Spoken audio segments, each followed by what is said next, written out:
Assalamualaikum warahmatullahi wabarakatuh. Selamat siang anak-anakku dari kelas 7A sampai kelas 7I. Perkenalkan, atau mungkin kalian sudah ada yang tahu ya, nama ibu Sayyidah Nurul Hayati atau biasa dipanggil Ibu Sayyidah. Ini adalah pertemuan pertama kita secara virtual untuk pembelajaran prakarya ya. Karena sebelumnya kita bertemunya hanya di MPLS ya.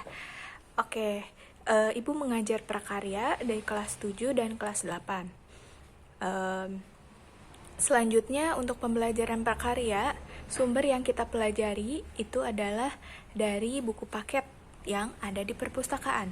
Jadi, diusahakan bagi yang belum punya buku paket segera ke perpustakaan untuk mengambil buku paketnya karena sumber belajar kita adalah dari buku paket.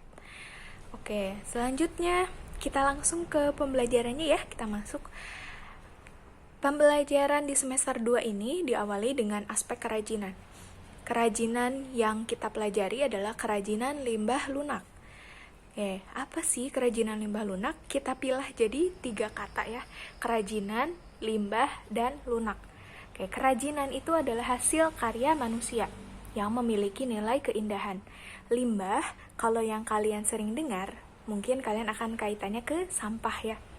Pengertian limbah sendiri adalah sisa hasil pengolahan. Misalnya, ada proses pencernaan manusia.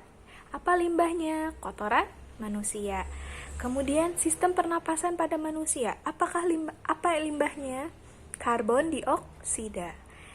Kemudian kalau dari makanan, misalnya kita memakan sesuatu, makan pisang nih, apa nih limbahnya? Kulit pisang. Seperti itu ya. Itu pengertian limbah. Yang ketiga adalah lunak. Lunak itu artinya lentur atau mudah dibentuk. Contoh bendanya apa, Bu? Contohnya misalnya tadi yang Ibu sebutkan kulit pisang ya. Kulit pisang kalian bisa lipat, bisa gulung, bisa kalian robek. Itu artinya dia mempunyai sifat elastis dan mudah dibentuk. Sedangkan kalau kalian bandingkan dengan botol kaca, bisa nggak kalian gulung atau kalian lipat? Nggak ya, karena dia sifatnya keras.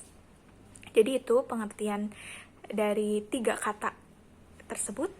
Sekarang kita gabungkan. Kerajinan limbah lunak berarti artinya hasil karya manusia yang memiliki nilai keindahan terbuat dari limbah yang bersifat mudah dibentuk. Seperti itu ya. Oke, sekarang kita lanjut ke jenis-jenis limbah. Bisa kalian buka buku paket halaman 6 dan halaman 7. Di situ ada jenis-jenis limbah. Jenis-jenis limbah sendiri dibagi menjadi 3. Ada limbah berdasarkan, ini kelihatan nggak ya? Ini kebalik ya, udah Ibu sebutkan aja ya. Ada yang berdasarkan wujudnya, ada yang berdasarkan asalnya, ada yang berdasarkan senyawanya.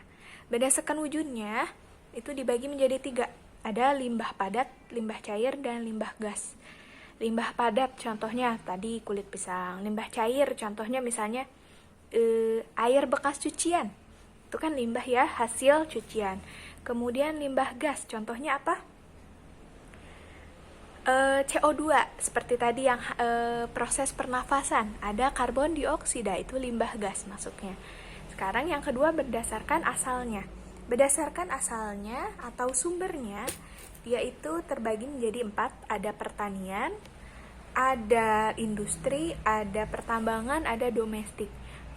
Itu tergantung kalian mendapatkan sampahnya di mana. Kira-kira kalau kalian nemu kotoran kambing, apakah ada di industri atau ada di pertanian? Nah, itu bisa kalian pilih-pilih sendiri ya untuk yang sumber. Kemudian yang ketiga adalah berdasarkan senyawanya. Nah, senyawanya itu ada 2, ada organik dan anorganik. Apa sih Bu organik dan anorganik?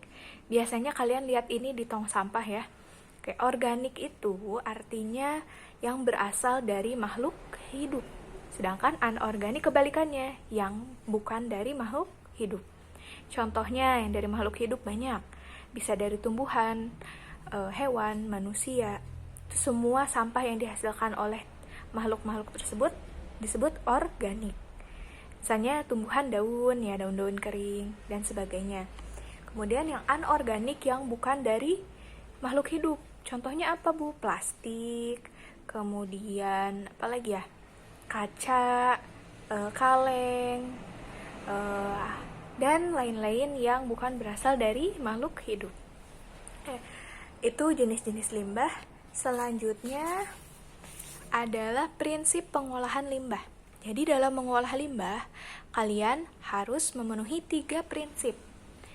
Ingat-ingat ya, 3 prinsip ini akan selalu ada di kelas 1, kelas 7 sampai kelas 9.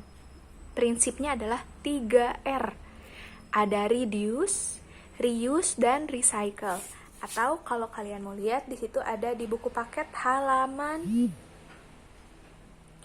11 sampai 12. Ada 3R ya.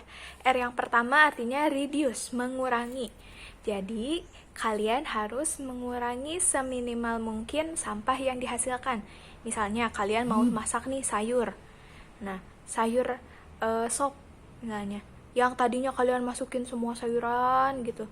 Kalian pilih-pilih nih, kira-kira mana sayuran yang akan kalian makan dan mana yang tidak akan kalian makan. Jadi, tidak ada yang terbuang. Atau ketika kalian membuat sesuatu, misalnya bikin bolu, kan kadang-kadang bolu kita bikin 1 loyang tapi nggak habis ya. Nah, kita bikin aja yang porsinya sedikit, jadi mengurangi limbah gitu. Itu reduce. Kemudian ada reuse, reuse ya. Reuse artinya menggunakan kembali. Nah, artinya kalian memilih barang-barang yang bisa digunakan kembali. Contoh, ketika kalian mau beli botol plastik nih, kira-kira botol plastiknya mau yang botol minum nih, botol aqua atau botol yang bisa dipakai ulang. Misalnya kalian beli botol merek tertentu, kemudian kalian isi ulang di galon, seperti itu. Nah, itu reuse. Atau kalian lebih memilih tisu atau membeli sapu tangan. Nah, tisu itu kan sekali pakai ya. Kalau sapu tangan kan bisa dicuci lagi. Jadi kalian lebih memilih sapu tangan. Itu prinsip reuse. Jadi pilihlah barang yang bisa digunakan kembali atau dicuci kembali. Yang ketiga adalah prinsip recycle, yang artinya adalah daur ulang. Jadi kalian mengubah sampah yang ada menjadi barang yang baru yang bisa kalian gunakan. Contohnya, misalnya kalian punya sampah koran nih. Sampah ini nggak kepake, mau kalian pakai apa? Kalian bikin jadi hiasan, misalnya bunga, atau kalian bikin bubur kertas lalu dibikin patung seperti itu, dan banyak lainnya ya. Itu prinsip recycle. Jadi itu 3R harus kalian ingat. Yang selanjutnya adalah jenis bahan limbah. Ada di halaman selanjutnya kalian mungkin akan menemukan bahan baku limbah di halaman 13. Jadi limbah yang kalian dapat itu bisa berasal dari mana saja, bisa dari pertanian, tadi pesisir pantai, lalu pegunungan, dan perkotaan. Kira-kira nih, kalau ada yang buang HP, mungkin nggak di pantai, mungkin nggak di pertanian. Atau kalau kira-kira yang buang sampah botol-botol kaca gitu, biasanya kan itu anorganik ya, masuknya itu lebih ke perkotaan. Nah, kalau di pertanian itu misalnya kotoran kambing yang dipakai pupuk, kemudian kulit-kulit tumbuhan. Nah, seperti itu ya. Oke, selanjutnya adalah proses pengolahan limbah. Di halaman 14. Kalian lihat di situ ada beberapa proses. Yang pertama pemilahan. Pemilahan itu artinya pemisahan. Jadi dipilih-pilih. Mana nih bahan yang kira-kira bisa dibuat jadi kerajinan? Apakah kotoran kambing bisa jadi kerajinan? Punya nilai keindahan nggak? Nggak ya. Jadi kalian pilih sampah lunak yang mana yang bisa dijadikan kerajinan. Kemudian ada pembersihan. Nah, namanya juga limbah sampah. Kotor kan, harus kalian bersihkan dulu supaya dia layak untuk dijadikan benda kerajinan. Lalu pengeringan. Setelah dicuci pasti harus dikeringkan ya, supaya nanti pada saat proses selanjutnya tidak mengganggu, tidak merusak gitu airnya. Kemudian ada pewarnaan. Setelah dikeringkan kalian warnai. Misalnya yang tadinya kalian pakai nih plastik bekas kopi, nah nggak mau warnanya seperti itu, kalian cat ulang atau kalian semprot pakai pilok supaya warnanya cantik. Nah, itu bisa. Lalu ada pengeringan lagi setelah diwarnai. Yang selanjutnya, yang terakhir adalah penghalusan bahan. Nah, itu yang bisa Ibu sampaikan untuk proses pengolahan. Nah, mungkin itu saja untuk materi prakarya. Sebenarnya prakarya itu untuk teorinya itu sedikit ya.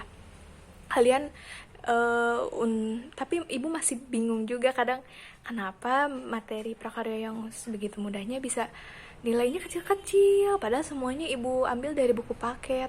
Jadi rajin-rajin membaca buku paketnya ya. Meskipun yang Ibu terangkan atau yang Ibu tugaskan itu tidak semua yang ada di buku paket, kalian harus tetap membacanya. Karena nanti ulangan itu bersumber dari buku paket ya. Oke, hari ini ada tugas ya. Tugasnya dari Ibu yang pertama, cari 2 kerajinan limbah lunak, yang satu organik, yang satu lagi anorganik. Lalu tuliskan alat, bahan, dan langkah-langkah membuatnya. Tuliskan dalam kertas folio, kirimkan hasil kerja kalian di dalam GCR. Ini bukan kalian bikin kerajinan ya, tapi kalian cari dulu kerajinannya. Pilih 2, yang satu dari organik, yang satu anorganik. Lalu kalian tulis alatnya, bahannya, dan langkah-langkahnya. Oke, nah nanti kalau sudah selesai silahkan kirim di Google Classroom. Oke, sekian dari Ibu. Untuk tugasnya nanti kalau yang belum jelas Ibu tuliskan lagi di GCR ya. Terima kasih atas perhatiannya. Semoga semuanya sehat selalu ya.